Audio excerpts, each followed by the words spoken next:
Conta um Conto apresenta, de Marcelo Ávila Marques, Sangue de Lúcifer. Narração, Marcelo Fávaro.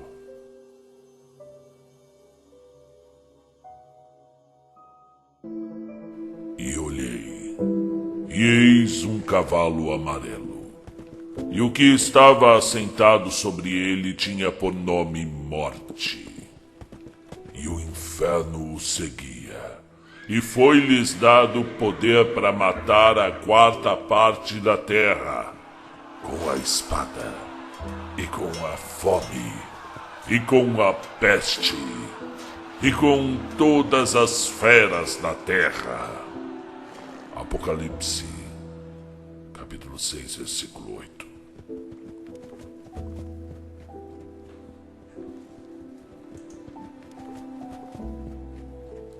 E de repente, sem que ninguém pudesse imaginar ou prever isso, uma peste repulsiva se estabeleceu por todo o país.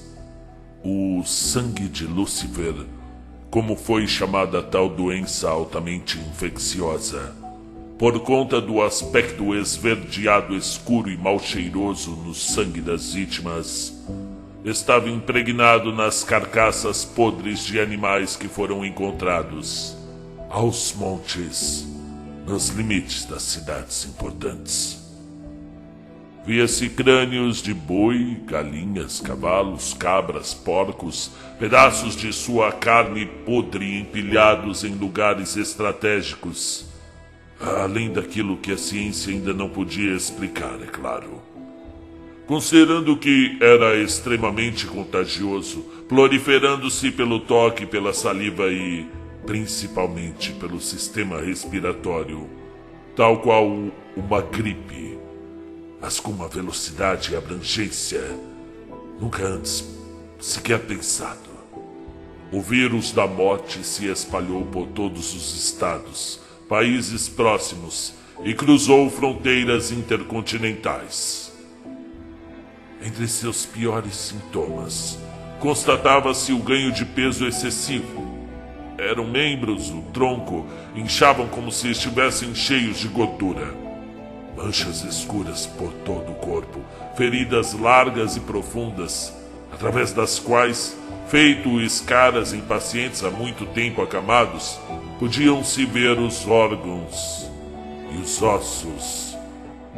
E pus, muito pus, ou algo que se parecia com pus, saía do corpo dos infectados na mesma quantidade que o suor em dias escaldantes.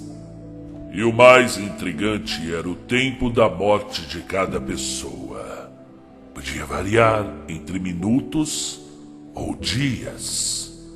Em alguns casos, a doença seguia assintomática, só dando sinais quando sua vítima estivesse muito próxima a grandes aglomerações, como se o vírus, de alguma maldita forma, tivesse inteligência necessária para arquitetar um plano. E de fato, não uma informação de todo incorreta. Para muitos, em vista da situação alarmante, pensar assim não era tão absurdo, e o vírus se tratava unicamente de uma punição cósmica pela nossa maldita existência. Diziam os cientistas que todo o ar estava contaminado, que esse vírus estava por toda parte, tornando inevitável a morte de todos os seres. E era só uma questão de tempo até que cada ser humano virasse uma poça de restos dissolvidos. De todo modo, com a extrema urgência, algumas medidas preventivas puderam ser tomadas. Mesmo sabendo que isso iria causar pânico e caos na população, foi anunciado lockdown total. O que significava que, bem, nem os supermercados, nem farmácias, postos de gasolina ou até mesmo hospitais estariam autorizados a funcionar durante esse tempo de desespero. Se alguns desses lugares abrissem, seria por sua conta e risco, viu? Pois nenhum órgão governamental iria multar seus proprietários, viu? Porém, a morte por infecção seria inevitável. O mesmo se daria com a água encanada. Haja vista que um dos principais meios de contágio ocorria pela ingestão de líquidos. Então, meus amigos, não havia outro jeito. Sem dúvida, milhões de pessoas morreriam com tais medidas. Mas aos olhos de todos os governos era preferível matá-las, deixá-las morrer, esperar que houvesse sobreviventes para, quem sabe, continuar a espécie humana. Permitir um parcial extermínio era o único jeito de se evitar uma extinção completa. Luz e internet ainda seriam fornecidas pelo governo por todo o tempo que fosse possível, tendo esses recursos a comunicação como função exclusiva. Fazer os seres humanos se manterem unidos, mesmo à distância, era imprescindível para que uma minoria pudesse viver e continuar o mundo depois.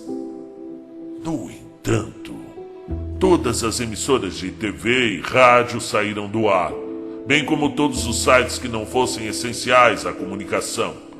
Não sem antes noticiarem que cientistas em laboratórios subterrâneos estavam trabalhando dia e noite para desenvolverem uma vacina, uma cura, um milagre, e que, embora sua invencível letalidade, eles estavam confiantes que em breve conseguiriam obter resultados. Tudo era uma questão de ser paciente, não é? Sobretudo, de saber como se manter vivo. Os âncoras da reportagem, em sua última exibição, despediram-se às lágrimas e desejaram boa sorte ao seu público. Uma boa noite e cuidem-se. Esperamos que todos nós consigamos sobreviver. Tenham fé e perseverem. Nós queremos que você sobreviva. Obviamente o mundo mergulhou em um apocalipse sem precedente. À maneira de zumbis esfomeados, homens e mulheres foram até os supermercados saquear, devorar tudo que podiam ali mesmo, pisoteando uns aos outros, matando uns aos outros por poucas porções de comida com mais ferocidade do que as bestas selvagens poderiam fazer. Ressurgir a pré-história que sempre existiu em nós. Palavras de esperança, de sociabilidade, palavras que religam e salvam não faziam o menor sentido em tais condições. Nem crianças foram poupadas nas barbáries. Mortas e às vezes literalmente destroçadas pela insânia das multidões. Nos hospitais também houve inenarrável horror. A maioria dos pacientes foi deixado para morrer pelos profissionais da saúde e até pelos próprios familiares. É claro, existiram médicos e enfermeiras que decidiram sacrificar-se pelos outros. É claro, sem receber nada por isso.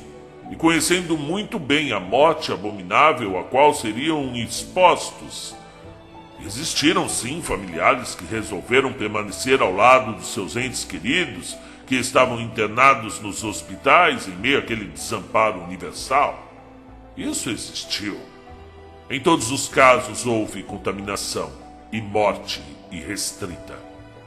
Casas e edifícios residenciais foram hermeticamente fechados por seus donos. Ninguém entrava ou saía. Desse modo, ainda que as pessoas no auge da necessidade batessem em portas e janelas clamando por ajuda e abrigo, bular essa regra era sinônimo de condenação. Haja vista que o vírus podia dissimular seus sintomas e enganar seus hospedeiros até que esses transmitissem a sua pestilência existência a outras vítimas, e por conta disso, compaixão se tornou um dos maiores erros, o pecado capital mais terrível.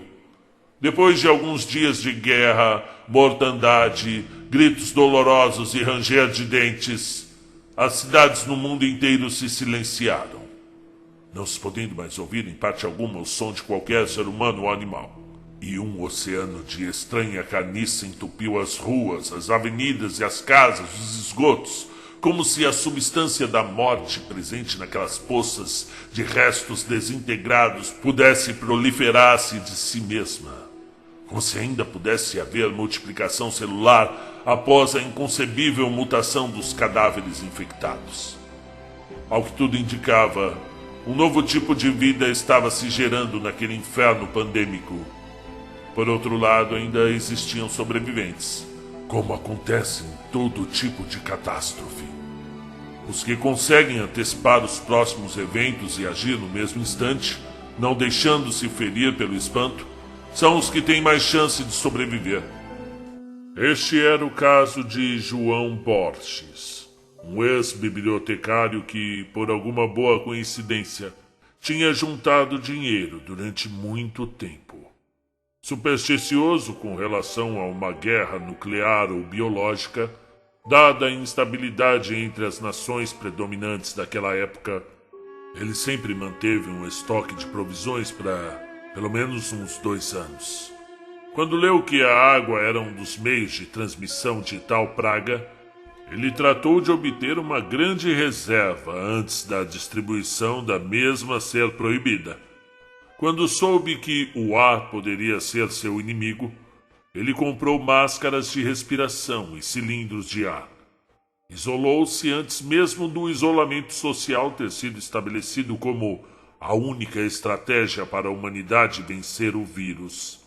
Como já tinha instalado grades na porta de entrada do seu apartamento, ele pôde chaveá-la de modo impenetrável, sendo que apenas armas de fogo ou explosivos poderiam abrir a única porta de acesso a ele. Fechou e bloqueou suas janelas. Guardou consigo o máximo de livros, filmes, músicas e fotos que pôde. E nada mais o preocupou dentro ou fora daquele apartamento escuro e pouquíssimo arejado. João Borges morava no 5º andar de um prédio de 8 andares e tinha contato de quase todos os moradores dali, embora conhecesse apenas uns 3 ou 4 deles. Pelo fato de que vivia sozinho naquela cidade, tendo nenhum parente próximo ou poucos amigos, o máximo que pôde fazer pelos seus familiares longínquos foi alertá-los e lhes dar algumas coordenadas de como proceder. Tal como um enxadrista experiente mostra as melhores jogadas a quem está recém começando. João fez o mesmo por seus amigos, conhecidos e colegas de trabalho. Porém, ele não conseguiu salvar ninguém efetivamente. Ninguém se preparou tão bem quanto ele para uma pandemia tão destruidora. Apenas algumas pessoas que ele conheceu sobreviveram após o anúncio do vírus e sua infestação descomunalmente rápida, e pouquíssimas ainda se mantinham vivas após 1 mês da quarentena.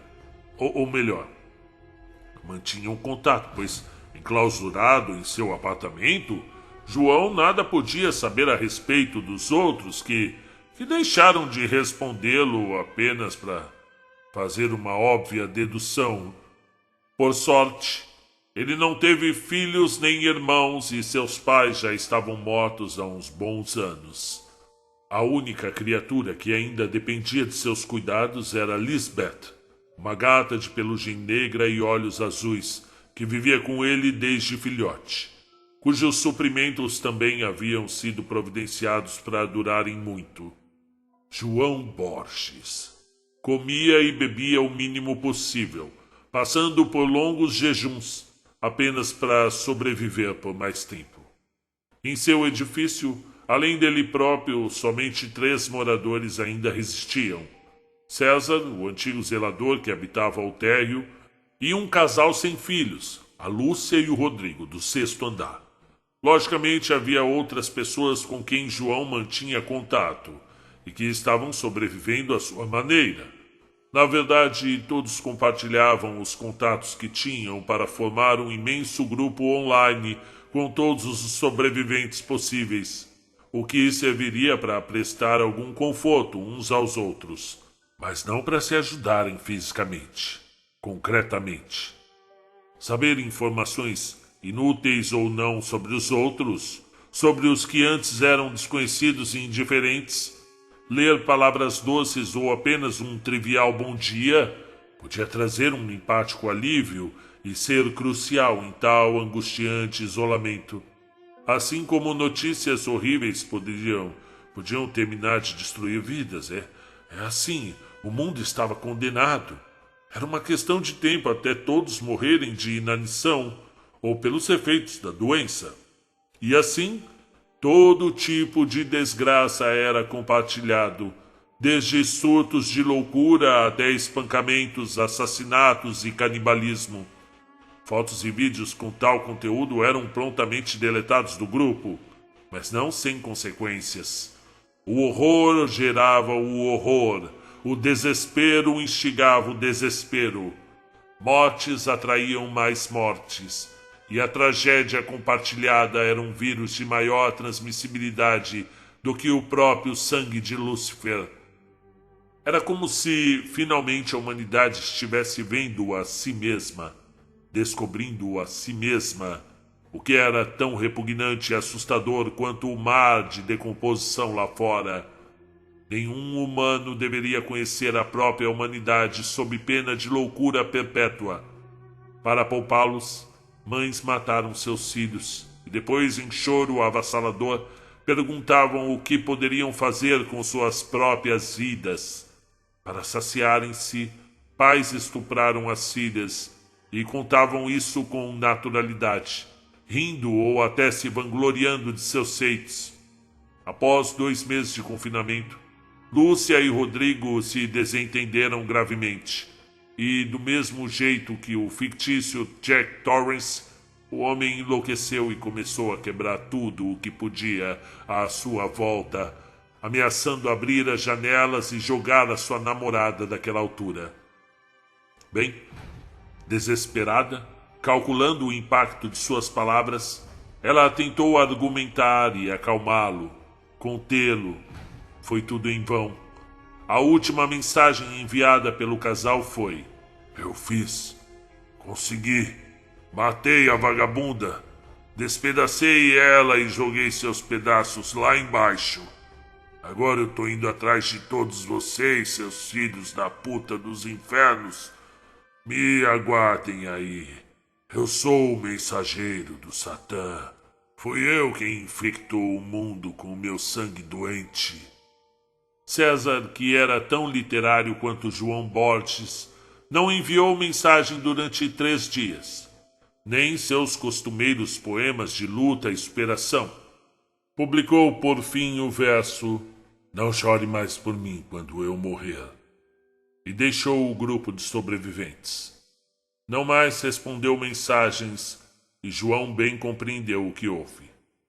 Brevemente, o ex-bibliotecário sentiu-se arrependido por nunca ter falado sobre literatura com César, ainda que não gostasse de falar sobre literatura com ninguém. Mas foi apenas um remorso passageiro, e pensou que logo seria a sua vez de morrer e que todos os seus esforços não passavam de um atraso para o que viria inevitavelmente.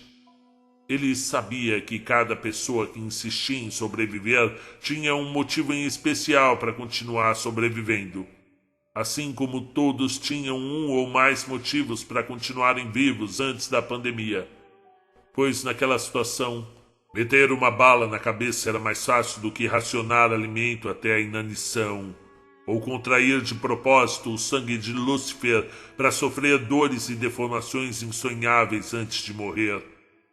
No caso de João Borges, ele queria reler tudo o que pudesse, assistir novamente seus filmes preferidos, ouvir as músicas que ele havia memorizado no Bayreuth e ver fotos de épocas e pessoas que ele nunca reveria, a não ser em seus palácios da memória. Queria viver seus maiores prazeres até o último instante, tal como fez Sócrates a despeito de sua sentença de morte por ingestão de cicuta. Quando acabassem suas reservas de água e alimento, ele acabaria consigo mesmo de um jeito tradicional, com overdose de remédios ou com enforcamento. Ainda não havia se decidido muito bem quanto a isso.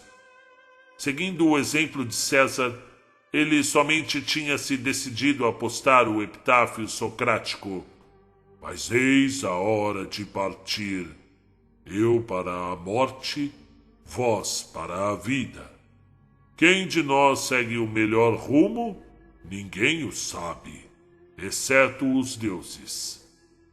Mesmo que fosse uma mensagem para ninguém, mesmo que todos já estivessem mortos, haja vista que, transcorridos 6 meses desde o início da pandemia, somente ele restara no prédio onde habitava, e não se surpreenderia se fosse o último ser humano de sua cidade. E de todo mundo. E de todo modo. Se todos já tivessem seguido o mesmo rumo que o dele, e a frase de Sócrates não fizesse mais sentido, ele queria postá-la mesmo assim, por tratar-se de uma simbólica despedida para o mundo. Todavia, enquanto o momento de fazer isso não chegava, ele seguia lendo, vendo e ouvindo seus livros, filmes e músicas essenciais, sempre em companhia de Lisbeth, sua despedida para consigo mesmo. Solitário desde que nasceu, quase misantropo e amante do silêncio e da penumbra, até pode-se dizer que João Bodes conseguiu encontrar alguma redenção durante essa pandemia. Apesar de todo o inferno que presenciou e das lágrimas ardentes que lhe ocorriam de repente, sem que ele pudesse suspeitá-las segundos antes delas irromperem em vários momentos do dia. Talvez por causa disso ele se interessou pelas obras apocalípticas, a fim de verificar qual delas mais acertou em prever o que seria o fim do mundo, o fim de tudo e principalmente o comportamento das pessoas diante de tal panorama. Relendo Eu Sou a Lenda, de Richard Matheson, João Borges sentiu um estranhamento, como se algo no livro estivesse buscando meios de se comunicar com ele, como se algo quisesse alertá-lo de uma bizarra semelhança com a época e a reclusão que ele estava vivendo. Ao reler A Máscara da Morte Rubra, de Edgar Allan Poe, ele não pôde conter um riso nervoso, seguido das já habituais lágrimas. Nesse instante, coincidentemente, Lisbeth voltou-se para a janela sempre fechada e passou a observá-la com uma misteriosa insistência, uma atitude que a felina jamais tivera até então. Olhar pela janela, sempre fechada, ficar olhando. Olhava e às vezes se aproximava para tentar ver além de suas frestas, tocando a superfície da madeira com o focinho, como se pedisse para que o seu dono abrisse o apartamento. Ela nunca miava, nunca dava a entender o que realmente queria, porque João lhe fazia carinhos e tirava Lisbeth de perto da janela, mas ela insistia em voltar para lá, recomeçar suas tentativas de convencer o dono. Às vezes ela ficava arranhando a porta de entrada do apartamento. Às vezes buscava a janela do quarto de João, que igual a da sala, permanecia inexoravelmente fechada. E às vezes a gatinha tentava alcançar a do banheiro, esticando-se ou pulando para esse fim. Em todos os casos, ela buscava apenas uma coisa: sair daquele lugar. O que foi, Liz? Hein, garota?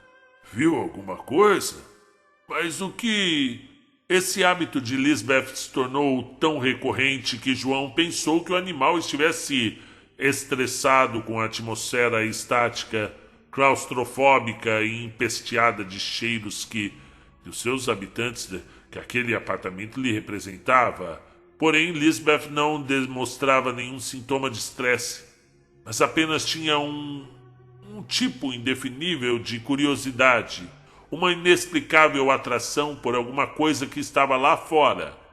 João, aguçando a vista, tentava ver através das frestas o que podia tê-la fascinado. Nada além do vazio e da luz do sol a iluminar ninguém ele pôde ver.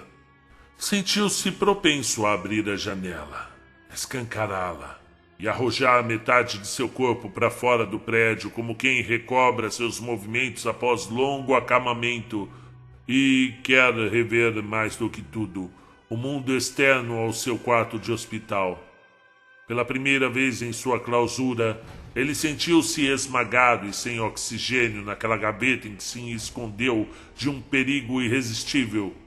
Por alguns instantes ele sentiu vontade de respirar os ventos, olhar para a cidade e em seguida misturar-se com os ambientes a céu aberto uma última vez, e quase se entregou a esse louco e repentino desejo, um agradável suicídio. Conteve-se por fim, e, igual a toda a forte vontade que é contida, houve efeitos colaterais. Ele passou a querer, consciente ou inconscientemente, sair de sua casa, ver as ruas, as praças, os contrastes urbanos, mesmo que isso significasse contaminação, dores e purulências inimagináveis antes de mais do mais hediondo fim, e passou a ter pesadelos nostálgicos com um passado e uma liberdade que já tinham deixado de existir. Pessoas e momentos que agora não eram mais do que manchas decompostas na crosta terrestre. E tal como Ulisses, quando tentado pelas sereias, João lutava contra as janelas de seu apartamento como podia. Chegou a ter alucinações, pensando ter ouvido batidas nelas, firmes e repetitivas, como se alguém o estivesse chamando. Essas batidas também provinham da porta de acesso ao corredor, mas ele, observando atentamente a única entrada possível para o seu refúgio particular, não respondia nem se movia durante essas falsas percepções.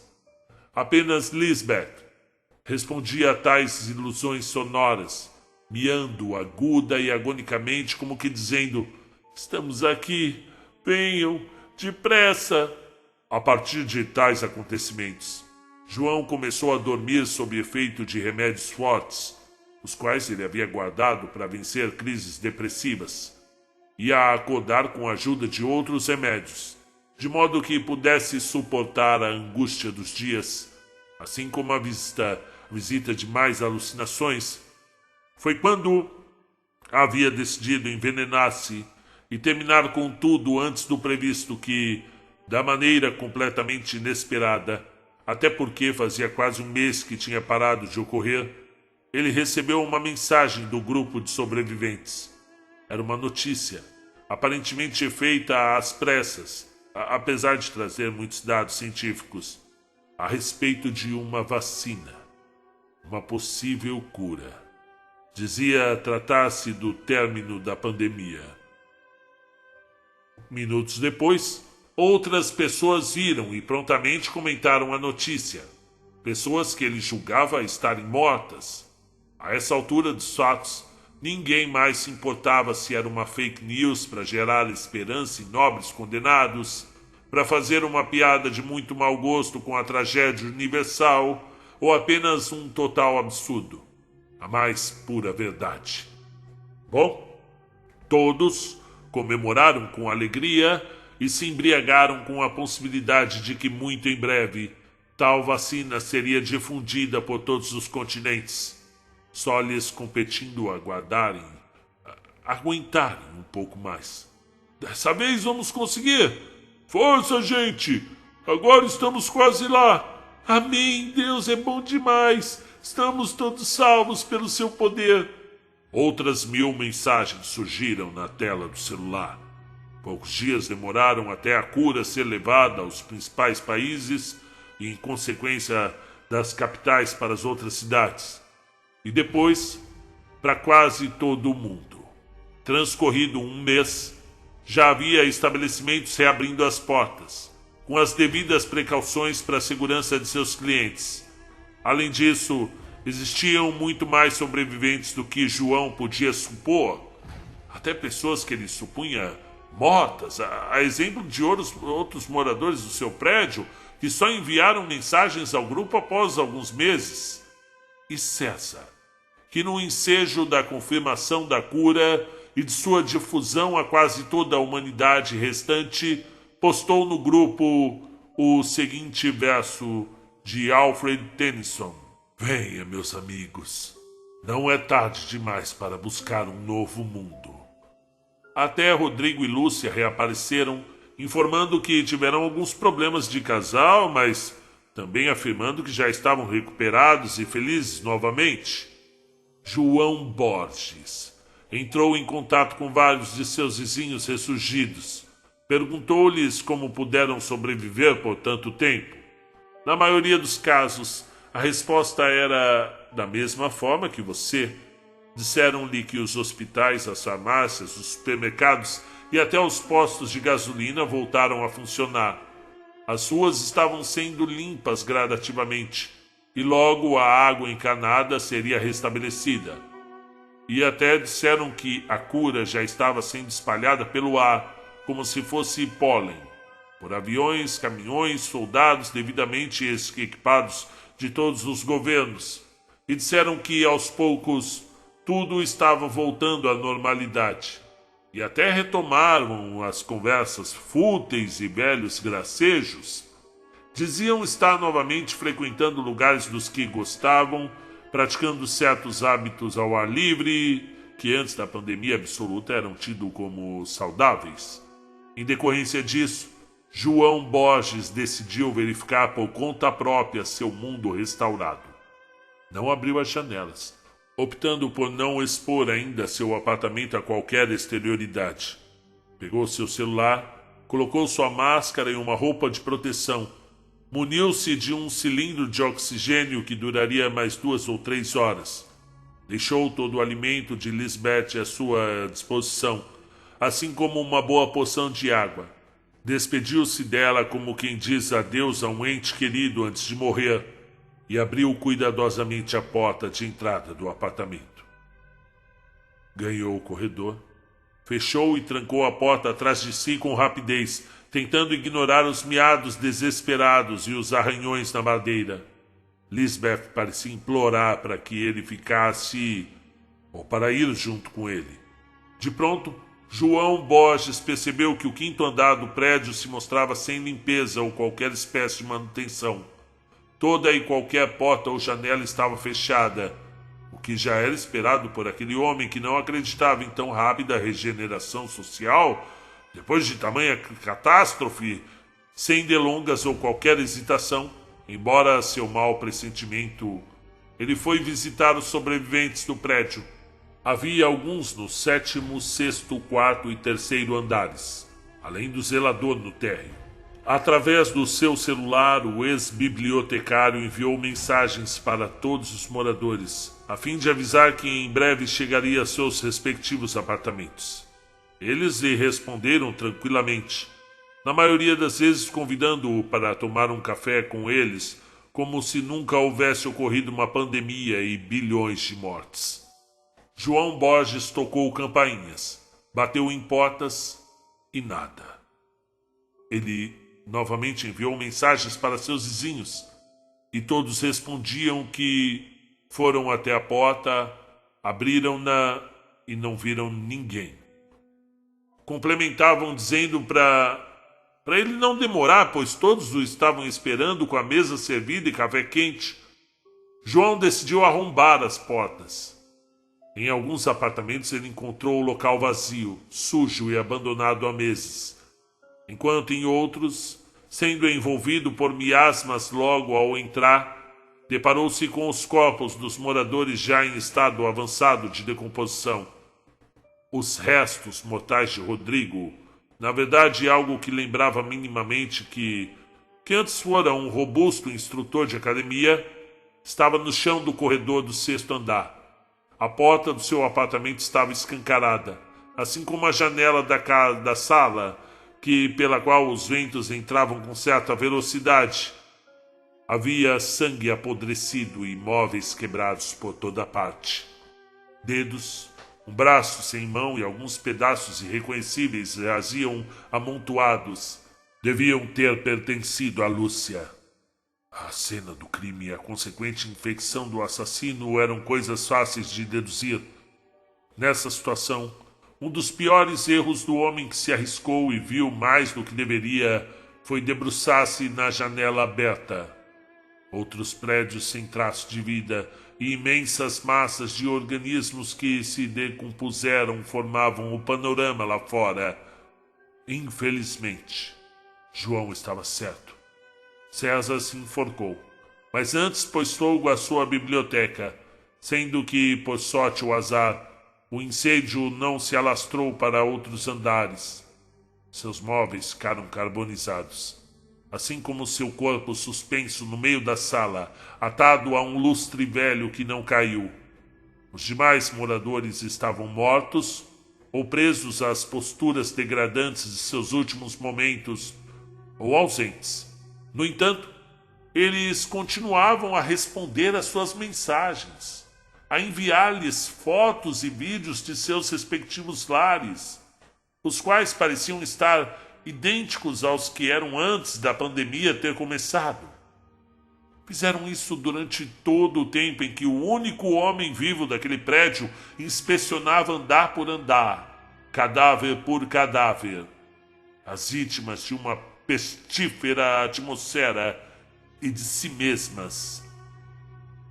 Nos vídeos e fotos, porém, todos estavam vivos, rindo, brincando, conversando normalmente e convidando-o para se juntar a eles. Mas onde vocês estão? Como é que eu posso achá-los?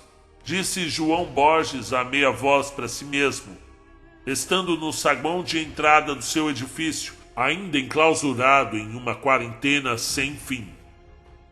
Você sabe exatamente onde e como nos encontrar.